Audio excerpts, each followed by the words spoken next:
Hey, Josh here, Groovy Marketing, and the video you're about to watch is just a keynote at a local seminar that I produced recently, and it's all about entrepreneurship and growing a company, and maybe you growing into being a CEO. Now, it's not meant to force you into wanting to be a CEO or having to be a CEO, but rather some of the main characteristics of a successful company after an entrepreneur has matured and graduated beyond certain systems, tactics, and mindsets. So I hope this is helpful, and please comment below, subscribe to my channel if it is helpful, or if you have any questions, please ask them in the comments section as well, okay? Again, Josh here, groovymarketing.biz. Hope this is helpful for you in your entrepreneurial journey. Thanks.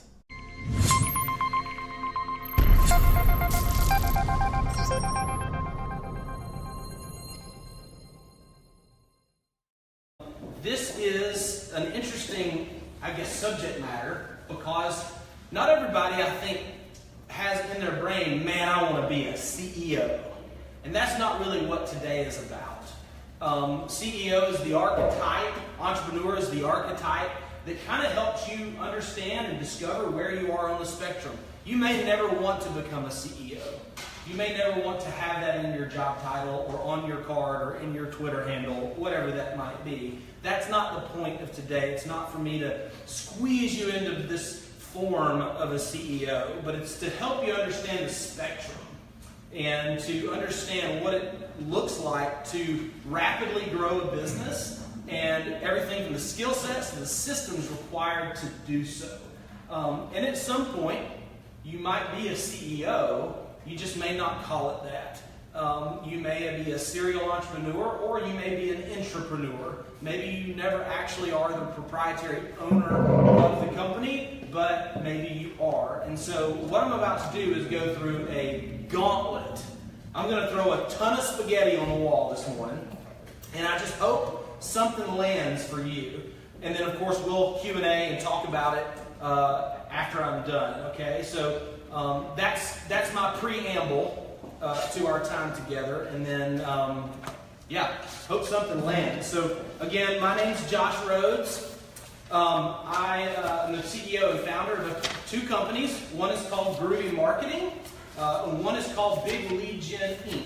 Groovy Marketing is honestly kind of a phoenix from the ashes, from a failed online business that I started years ago. And it is now kind of my sandbox where I exercise a lot of sales and marketing funnel ideas and affiliate marketing and coaching and consulting stuff with small business owners, affiliate marketers, and entrepreneurs. Big Lead Gen Inc. has a much more niche, vertical aspect to it in that we serve real estate agents and loan officers, all 3 million of them across the country. I wish they were all my customer, but they're not yet. But they will be someday, hopefully. That's our goal. And what we do is we generate leads using Facebook and Instagram, very specifically. That's all we do. We don't create logos, we don't do websites, and we don't do traditional real estate coaching. We're very much a digital marketing consultancy in the real estate space. I'm a father and a husband. I've got 3 crazy daughters. Big Lead Gen Inc. was honored to reach the 2 Comma Club within 9 months of its existence by ClickFunnels. It's an award given by one of our main vendors that we use. We have an awesome team that's virtual. Some of them are here in this room today, Connor and Caitlin. But we have a total of 12 team members, growing to 14 across the country. Boise, Idaho, Seattle, Washington, Louisville, Kentucky, Athens, Georgia, here, and a few other cities that will pop up with some new hires that we've got coming down the pipe. So that's what we do. I've had the pleasure of leading a company in a past life. One of my friends hired me to be a president of his company, and it was on the Inc. 5000 list, 5,000 fastest growing companies in the country. And so that's just kind of a background on who I am, where I'm coming from on the trampoline towards you today. So trouble will be made. These are my 3 daughters. If you know anything about their personalities, this is pretty much it. One of them is going to kill you. The other 2 are going to try to have fun with you. And so this morning, hopefully the content won't kill you. We'll have a good time. We're going skiing soon, and this was their debut with their new gear.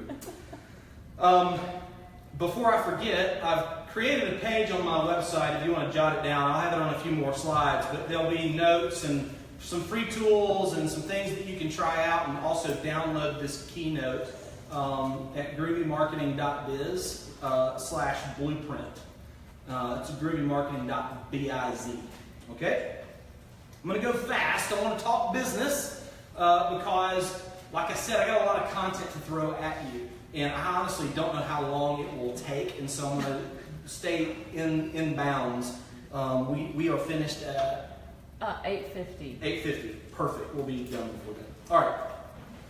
If you've ever tried to start something, this is what it feels like. You feel like the ship at sea with the tsunami at your back, and you don't control its velocity or force. And that's the problem in place where many people find themselves when they are freelancing, contracting, 1099, entrepreneurs, small business owner with 1 or 2 employees, small business owner with 50 employees, whatever that looks like. This is the place you don't want to be emotionally moving forward. And part of today is to help you reverse engineer a better environment. If you've ever seen the new Spider-Man movies, this is one of my favorite images from those movies, because this is oftentimes where the solopreneur, the entrepreneur, finds themselves trying to hold the ship together, keep everybody in their family alive, and keep their customers happy, deliver the product, sell the product, get everything in line, and create the alignment of the planets and the stars. And unless you're a superhero that Stan Lee made up, it's really, really a miserable life if you get stuck there for a very long time. And so systems and processes and people and things that we're talking about this morning will help you escape this particular rut. So I want to talk about 6 reasons entrepreneurs stay stuck. And these are arbitrary. At the same time, they're things that I've picked up on in my experience as an entrepreneur, and also from coaches and environments that I've been in. So I hope these resonate with you, because if you can identify at least 1 or 2 of these, and then you're able to, if you will, put balm on them, or get out of the habit if it's a habitual problem, or if it's a mindset issue. Even 1 or 2 of these will incrementally, maybe exponentially, grow what you're doing. And when I say grow, by the way, if I use the word growth or grow this morning, just so that we all have common language, I am actually talking about revenue growth in large part. It's not everything. Gross revenue isn't the only metric, and we'll talk about metrics here in a little bit. But I am talking about growing the book of business so that you can underwrite more things that are necessary for you not to be caught between the 2 sides of the ships with all your spider webs going different ways. The first thing is that they don't think sales first.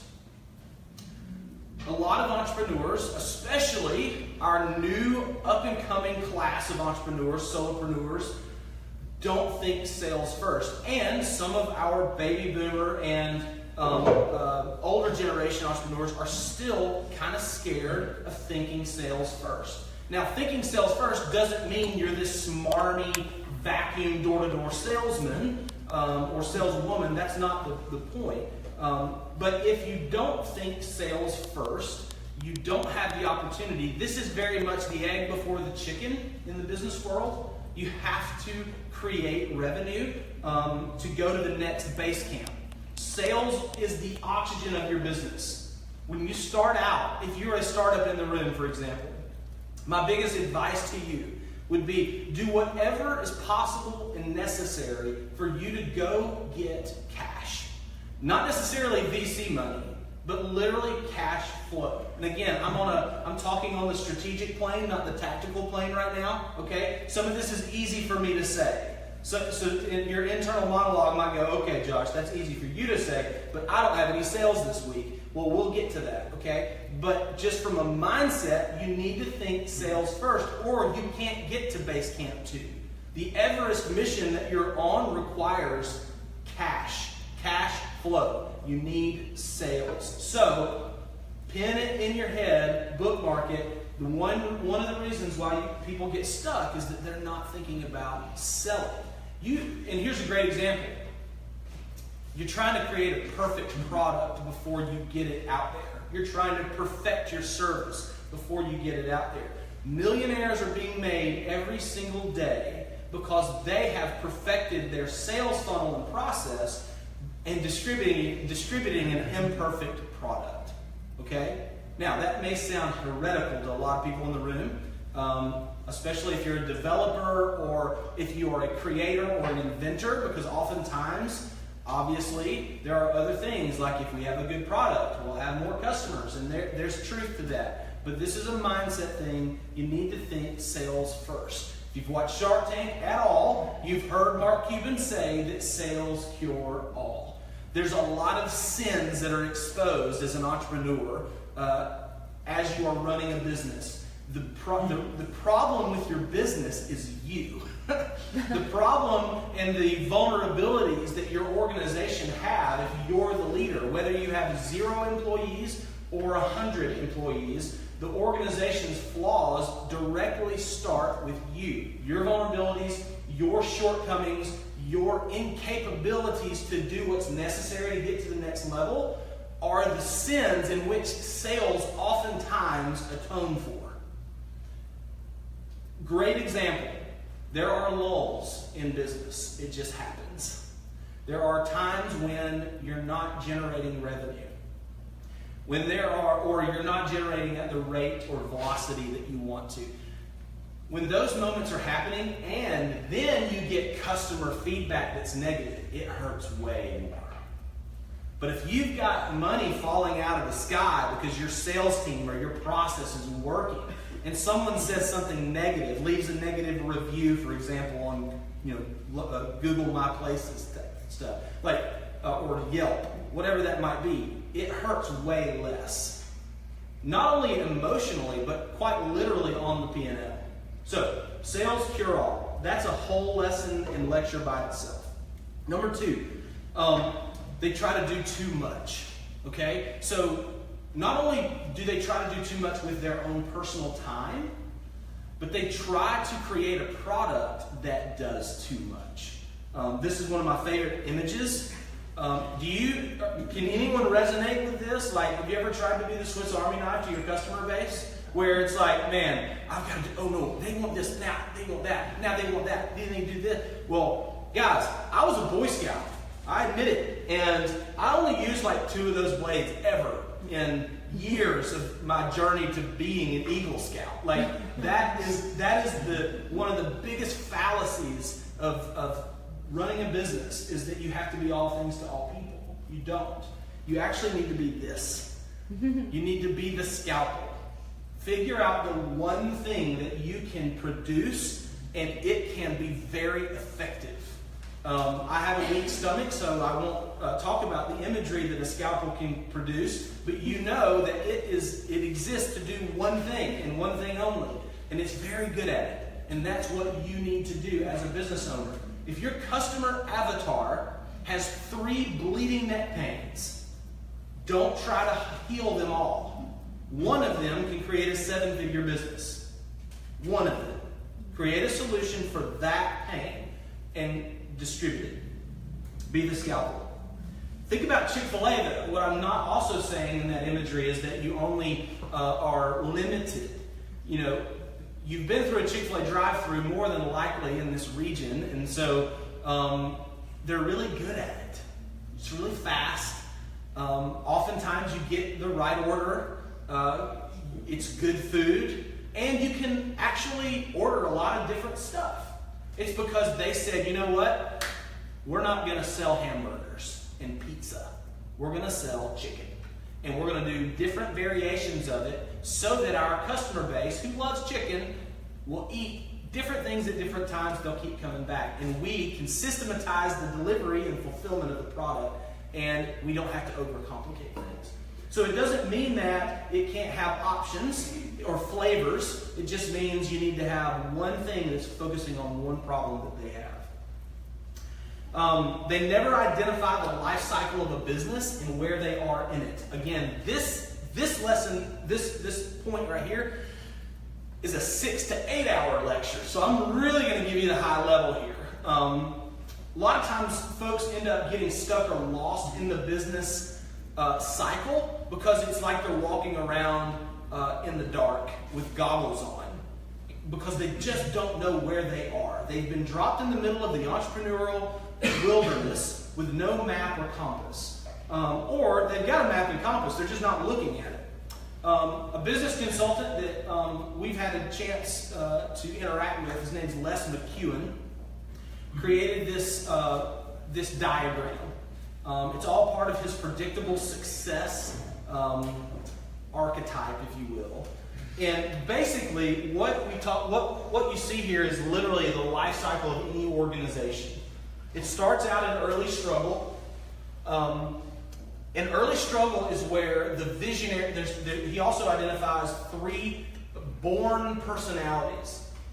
We all taken the personality quizzes, so this isn't new. But basically, it's so primitive, and that's why I like it, because it's easy for my small brain to get around it. But visionary, operator, processor. There are 3 types of leadership personalities that you have.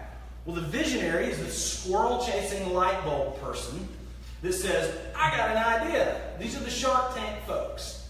But they have a terrible... How many times have you watched Shark Tank and they get there with this cool product and then they ask them about sales and they don't have any? Or it's wimpy? It's because they have a terrible ability to go from strategy to implementation. And so visionaries need operators to come alongside of them to get the job done. Operators run through brick walls and leave dead bodies in their wake, but they get results. Okay? So visionaries love operators. And operators love visionaries because they motivate them, inspire them, and give them a reason to run. And so visionaries and operators pull us out of early struggle into fun. So my point in here is, do you know who you are? And do you have the right people around you? And do you know where you are in this map as we keep going? Fun is where, wow, things are happening. Things are working. We sent an email, got a sale. I made a phone call, got a sale. Somebody just bought our stuff. I don't know how they found us. We got a sale. Oh, we've got success stories. People love us. This is great. There's 2 people on this team, but we're killing it.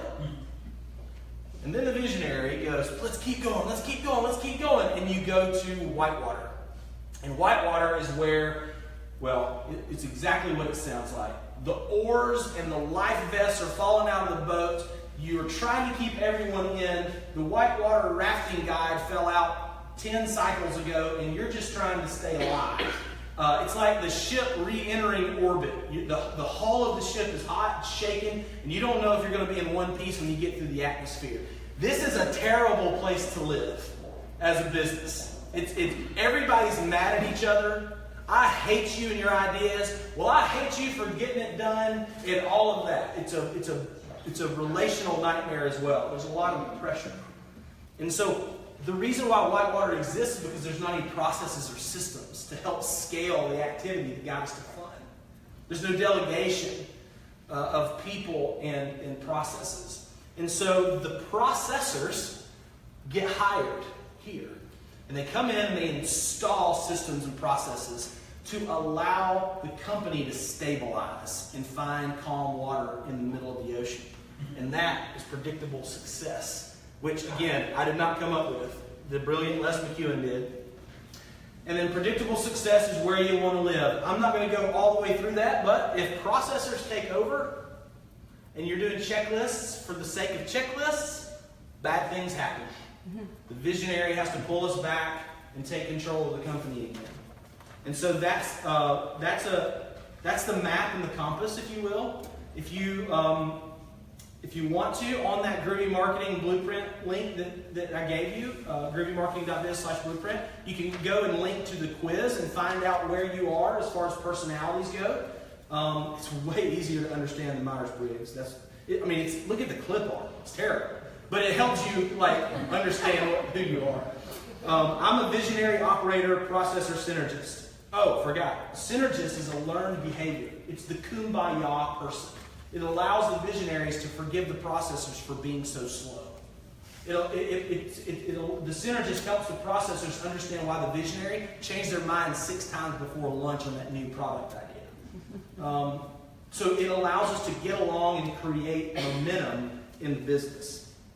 Also, get this book. I've got it linked to the Amazon store. This is Les's book. It'll literally change the way you guide the processes and the people in your business. Work on your business, not just in your business. Have you ever heard this before? This is a big part of the mindset of not being stuck when it comes to knowing where you are. Oftentimes you forget where you are in the process and you're lost and you're the Spider-Man and you've got the tsunami at your back because you are so close to your business that you can't see the landscape.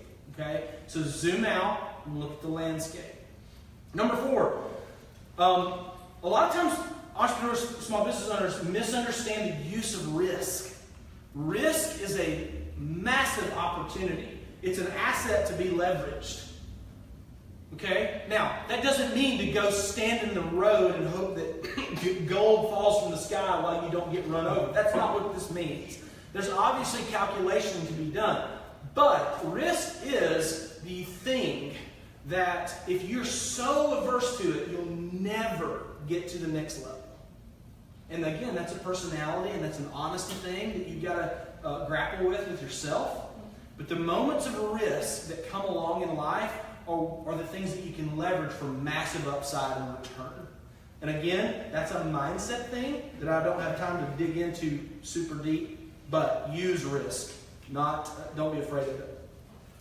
Number 5, if you don't establish metrics in your business, again, you don't really have control over it.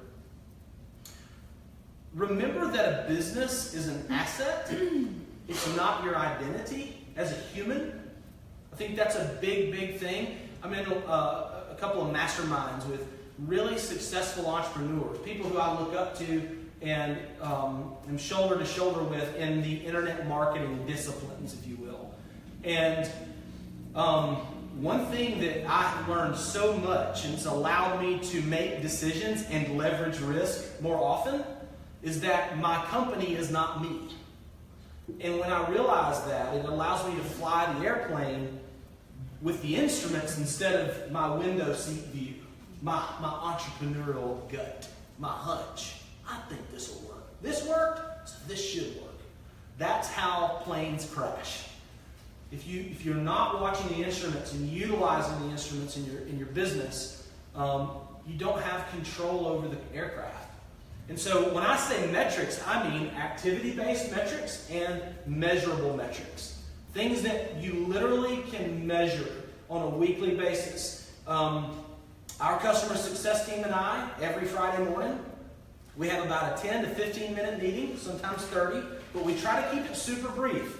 It's not, how's your mama and them time?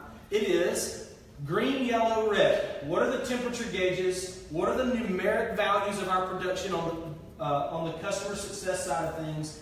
Here are the 7 metrics that create success for our company, because we know if we create success for our customers, social proof and testimonials come out, good reviews that we can export, ship out to the battle lines to the marketing team. The marketing team can use that social proof as indoctrination for the sales team to convert more sales. Sales team then pushes them over to the customer success team and the cycle starts over again. Now, all of our teams are working on metrics.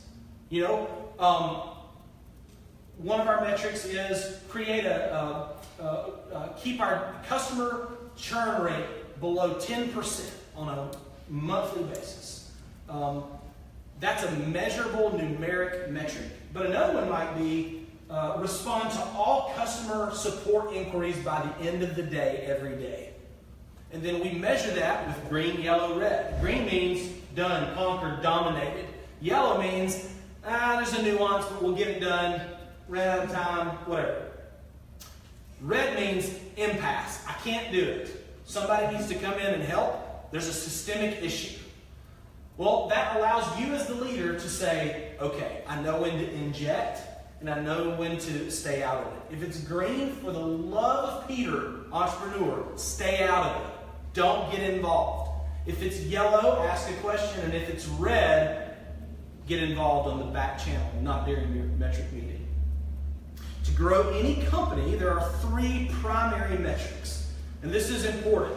These aren't the only metrics. These aren't necessarily what you build your metric dashboard around, but these are the 3 that will grow the company. And each of these 3 have their own metrics inside of them, but this is the simplistic way. Number 1 is new customers. You have to just get and convert new customers, new units, new people, new credit cards, new contracts. That sounds logical, but these are the things that we take for granted in the hustle and bustle of being a business. You forget, I need prospects and leads and customers. Number 2, average cart or transaction value. Okay, you got a new customer. How much do they pay you on average at that conversion moment? If you're an e-commerce store owner, this is really familiar because you have a cart online. You have a place where people are putting products and transacting. We want that transaction value, obviously, to be as high as possible at the point of sale. So new customers times a high average cart value creates cash flow. And then lastly, you've got customer lifetime value. That is, we want to get customers to keep ordering from us. Okay? If you do those 3 things, you will grow. It's inevitable. And I can say that you will actually grow really fast. Like the way we did the 7-figure jaunt with our, one of our companies was we actually didn't focus on this metric first. This is the long burn. This is the long game. A lot of times what happens is people run out of cash and oxygen because they're focusing on this metric first. This is the queen metric. This is the one that you come and install when the airplane's in the air and it's time for an extra fuel tank so it can fly longer. Okay? But the other 2, those are the oxygen tanks. New customers and average customer value. You've got to go get those now. Get those transactions pumping. They'll buy you time to create the apparatus, if you will, to keep the customers around longer. Metrics give you control. I'm not going to do the overused blue-red pill illustration, although I just did. But basically, when you have metrics and you know them and they're accurate in that they are what your company is made up of, your metrics is just a sub-delegation of what your whole company is. Right? So, new customers, for example, has its own set of metrics that you need to identify, like what's my cost per lead? What's my cost per conversation? How many bookings does it take before I actually get the contract? Stuff like that. What's my sales conversion rate? Average cart value, average transaction value, customer lifetime value, they all, customer lifetime value churn rate, for example, for a lot of SaaS and service-based companies. That's a major metric that you need to watch. If you know those, if you know your numbers, you have immense control over the velocity and trajectory of your business. It's shocking. And it allows you to get traction when you don't have it. It allows you to get, find your center as a business and get reacclimated in the lost times. And those times happen. Lastly, you got to hire awesome people, and you have to hire core values. Okay? Now, some of you may be in professions or verticals that require a high level of skill. Even still, you need to hire to core values. We have 7 core values at Big Lead Gen Inc. I'll go through them. We don't take ourselves too seriously. We encourage each other. We take ownership. We don't make excuses. We're coachable. We're a sales-driven organization, and we believe in speed. So when you interview with me or my team, and one of those 7 things kind of irk you, we all know that Big League Gym is not where you need to work. And that's a good thing. It's great that you didn't get on the wrong bus and take up someone else's seat, or that you got on a bus with us and we took you to a destination you did not want to go to. Core values are the rudder of the ship. You'll find yourself in far less employment problems and HR issues if you go with core values first. You can have the unicorn of the century when it comes to talent and skill. But if they aren't coachable and they take themselves too seriously, get ready for cancer. Because it's coming. And it might feel good to have a, awesome, unbelievable A player all of a sudden, but it's going to create havoc on your internal systems and it'll sink the ship. Jack Daly, a famous sales coach, says hire slow, fire fast. Kind of self-explanatory. Make sure you get the right people, and when things are going south, don't wait it out. Because your business is not a rehabilitation center for bad core values or skill deficiencies. No. You are not a rehab. I know you're an empathetic person. I know you're compassionate. I'm not telling you not to be that. I'm telling you to take care of your asset and the people it serves and the people it produces income for first. And then take care of the person that needs to go away on a back channel on a personal plane. Okay? Your business is not to underwrite their transition or their failure. Okay, now what? So let's get super practical and pragmatic for a second and talk about funnels. And this is the part where I kind of land the plane. If you're not thinking in funnels, you're doing yourself a great disservice. Regardless of your organization, everyone has a funnel, a sales funnel and a customer funnel. These are pathways that prospects and customers travel down in order to either create a conversion, create cash flow, create oxygen, or to create success stories for both you and them. Okay? There are different kinds of funnels. There are a million ways to create funnels. My job is to not tell you which funnel is the silver bullet for your business, but to say, think in funnels. Think in progressive micro commitments that they take to get closer to the pin. Okay? If you're playing golf, it's the same idea. I'm gonna hit the driver, I got down the green, I got closer to the green. I'm gonna hit the iron, I got closer to the green. I'm gonna hit the wedge, I'm on the green. Now I need my putter. The funnel is the ascension or the crescendo of activity that allows pathways to progress in your business. I kind of alluded to this. This is a basic, bird's eye view of your business on some level. You've got the sales funnel, which is in front of the paywall. And I think the paywall is it's the landmark that a lot of entrepreneurs aren't watching. Like when I say focus on sales, the paywall is think about Marine boot camp. You see those folks jumping over the big wall and they come over the other side. Now think that. Think about the trust and authority you have to establish over here to get someone's money and for them to trust you with their result, the benefit. Well, that's the sales funnel's job, to create new customers and average transaction value. Okay? And then you hoist them over the paywall with the sales funnel, and the customer success funnel catches them in a big, puffy marshmallow cloud of happiness and goodness. And that's where customer lifetime value happens.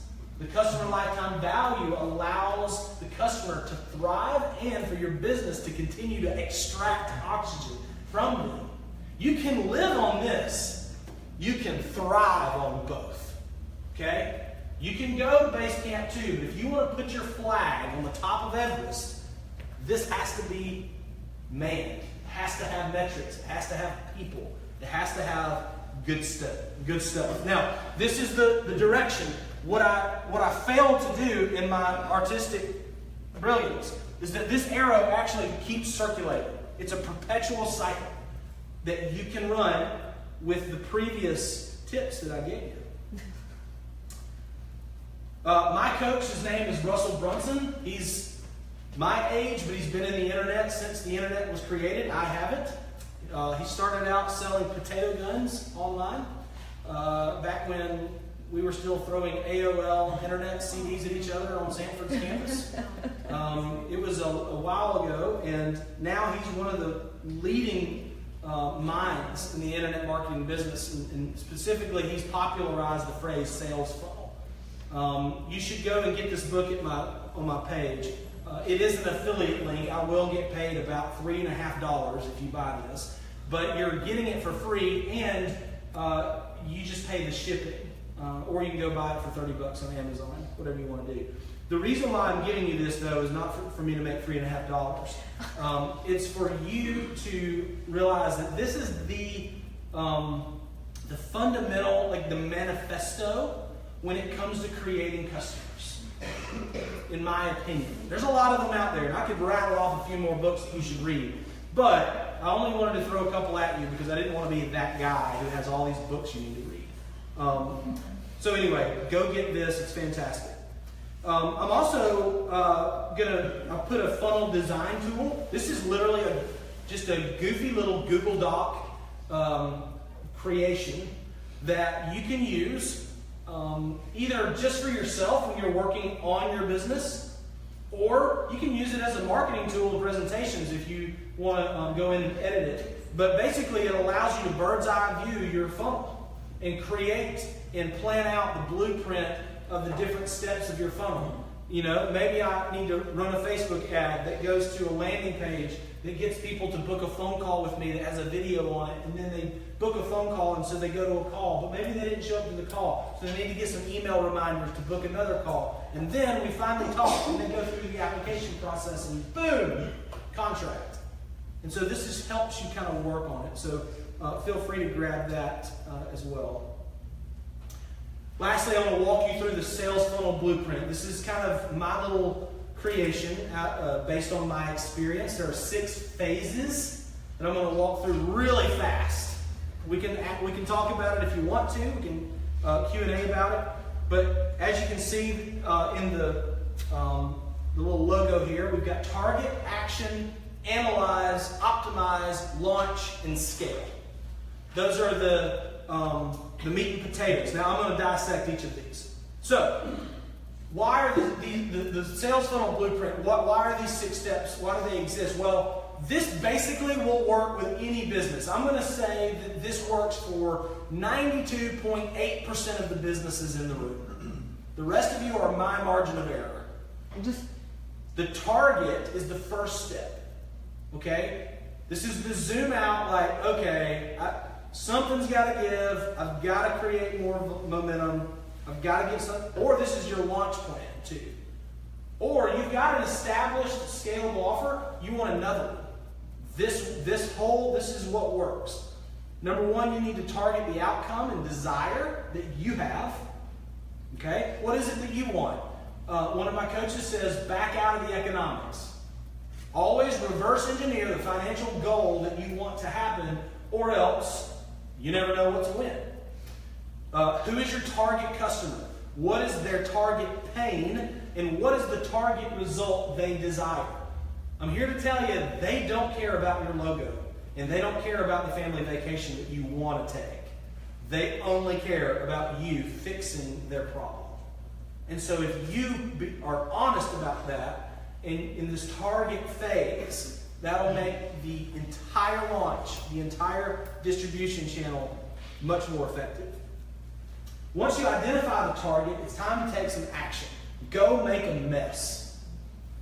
Go throw the spaghetti on the wall. Go create a mess in the kitchen. Try the recipes. Hurry up and fail. You've all heard it. My buddy Casey Graham says action creates traction. One of the best things I've ever heard come out of his mouth. Leverage the Pareto principle, the 80-20 principle. 20% of what we do creates 80% of our results. In digital marketing, I'll give you an example. If you're a Facebook advertiser and you're trying to launch a new ad that works, if you try to create one campaign with one ad set and one ad in it, 92% chance you're going to fail. You need to launch 10, and 2 of them will work.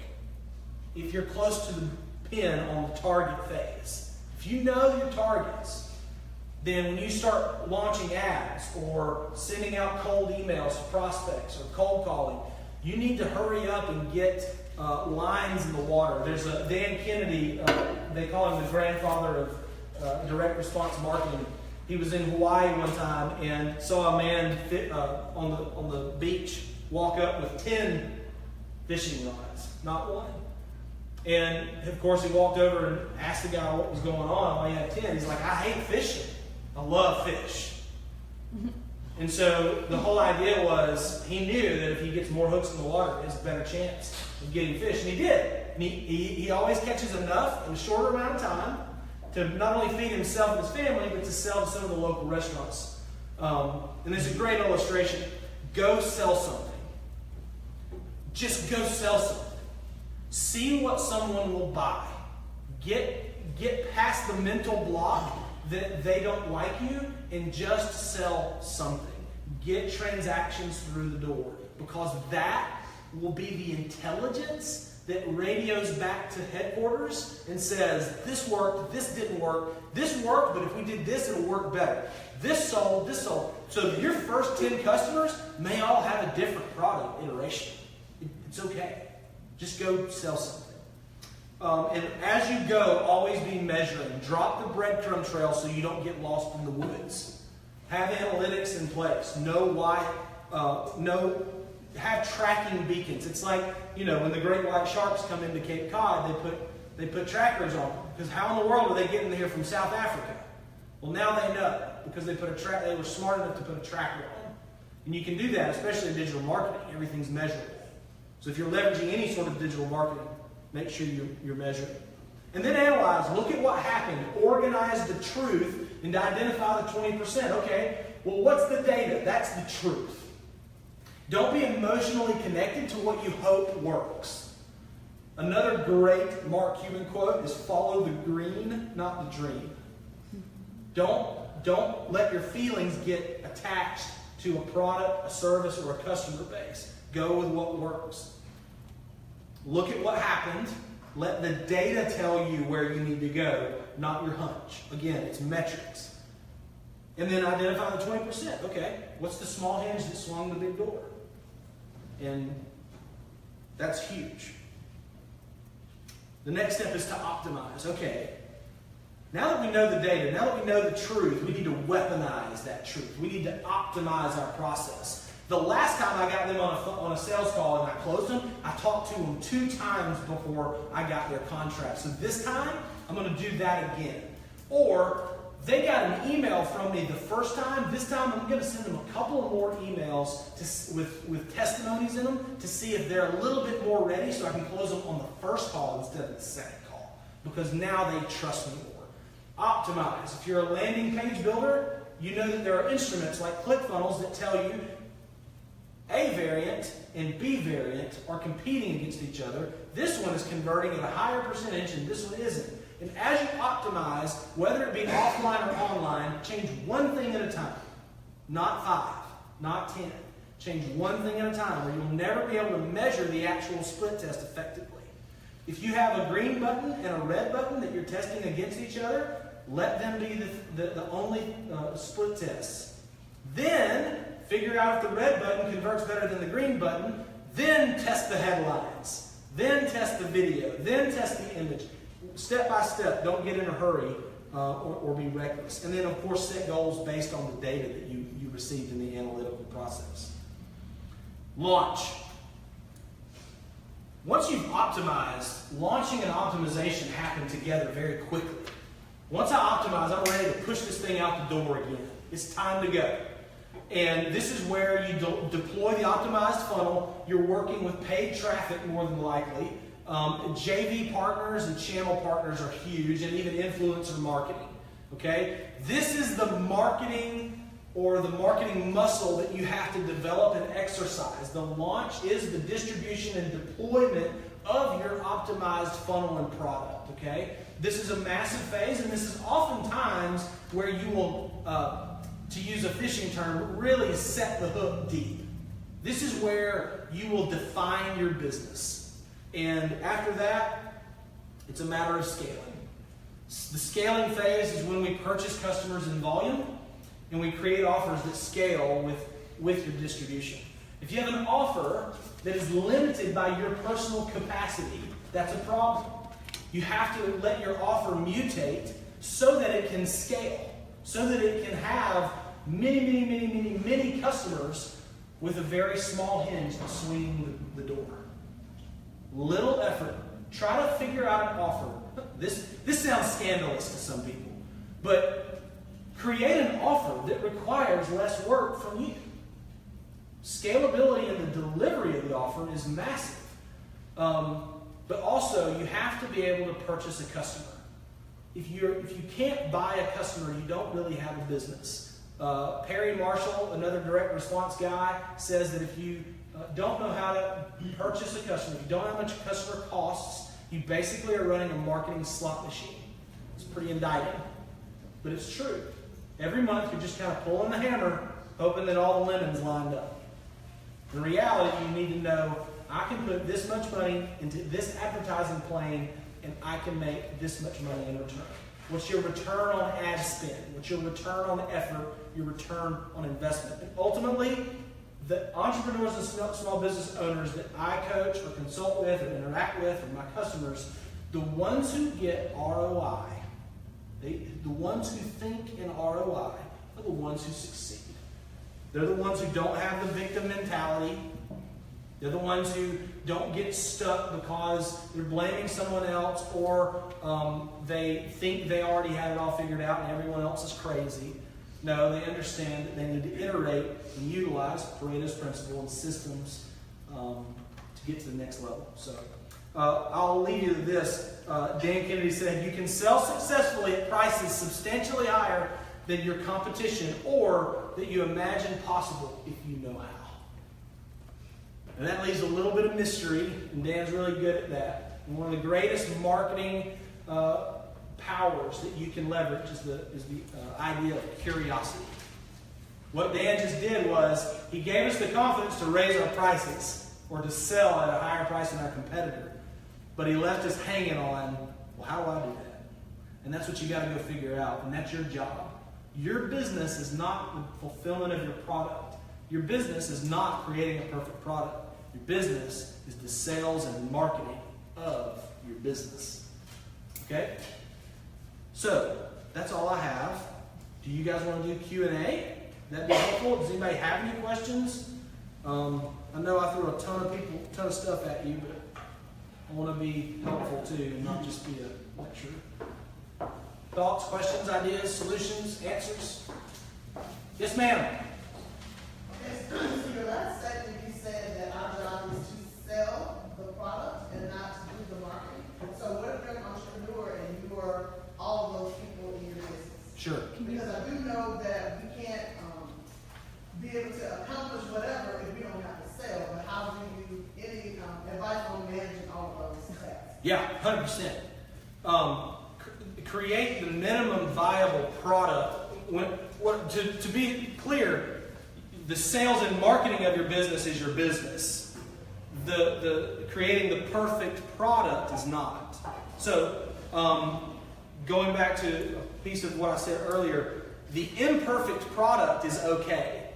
Distribute an imperfect product and create an offer that is scalable, that may not necessarily require your time. This is, again, not easy stuff, but it's true. If you can crack the code of not having to be the person that is the only delivery of the product, or let's just say you're a one-on-one consultant right now. That's usually the station where people get stuck. Well, creating even a group environment to monetize your time, a group coaching environment or a group client environment. Take health and nutrition or a yoga instructor. Well, if I'm a yoga instructor, which you can tell I am not, I'm obviously a road cyclist. But if you take if I'm that, I'm going to spend so much time marketing and selling my company and figuring out an automated way to acquire those customers into, I don't know, free sessions, whatever that thing is that allows me to set myself apart. My brain equity is going to be on sales and marketing more than it is on being the best yoga instructor in Birmingham, for example. I'm just going to be an okay instructor until I figure out the sales and marketing. And when I nail that, then I'm going to go over the paywall and I'm going to perfect the product. Does that help? Does that make sense? I know it's not going to heal all your pains at once, but it's a philosophical approach, obviously. I don't know your business. What do you do? So I host a TV show, a restaurant show, and also host food tours. That's awesome. Yeah. Gosh, can I be on your show? So that sounds great, but to the flip side of what you said is, well, for me, Sure. I don't want to under-deliver, and so I have all these sales, and then people say, because I'm not focusing on actual the product, Sure. that they would say, hey, your product sucks or your tour sucks. Yeah. So for me, I don't want the marketing to be great and the tour to be great, because I think if it's great, then more people will say, you need to go on Joy's tour. Yeah, well, it's a myth. The fear that you just said is an inner narrative. Because there's not enough people. You can't hurt enough people in a long enough amount of time because you're not a good enough marketer and seller yet. You might have 3 or 4 or 10 or 12 or whatever. It's relative. People who go, man, that was a bad product. Because I can assure you, out of 1,100 plus customers, I've got some haters. And if you don't have a hater by noon every day, you're not doing enough sales and marketing. Bottom line.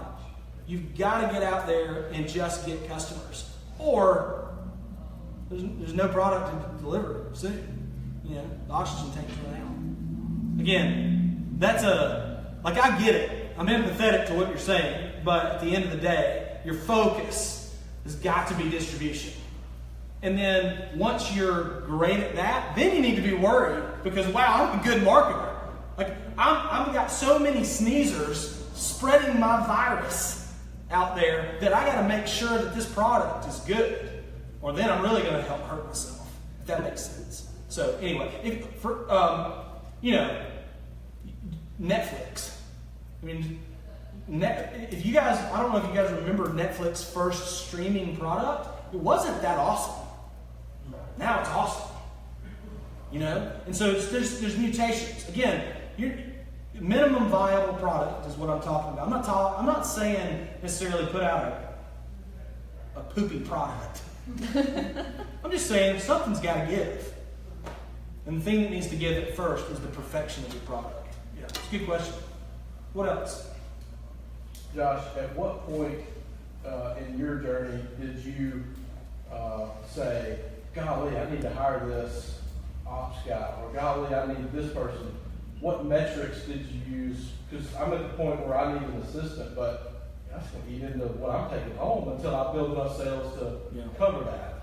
Where did you determine I got to have this person? Can I afford? You know what I mean? Yep. Because I could use a whole bunch of people and just throw it up against the wall and hope that I make enough sales to cover that. But what did you do? In the same lines with thinking sales first, that dictates my hiring. So we had more salespeople way more before we had more customer success people. So I would challenge, do you really need an assistant or do you need a revenue producing, person? Because what you're really saying is my net proceeds are going to be cut into. So what that tells me is logically I need to increase my net proceeds or I need to increase my gross profit margins. And the only way to do that is to increase more sales. And Jack Daly, who I quoted earlier, says the number one way to increase sales is to hire salespeople. Again, the nature of your business might be that you are a digital marketer and you sell online products that don't require a phone call. And so your salesperson is your landing page, your sales page. It's not always human, flesh and bones. So you might be feeling a personal pain that you don't want to deal with admin work, but I would say that needs to be underwritten by more revenue generating personnel. What else? Anything else? Good questions. Okay, I'm done. Well, thank you, Thank you, guys. guys.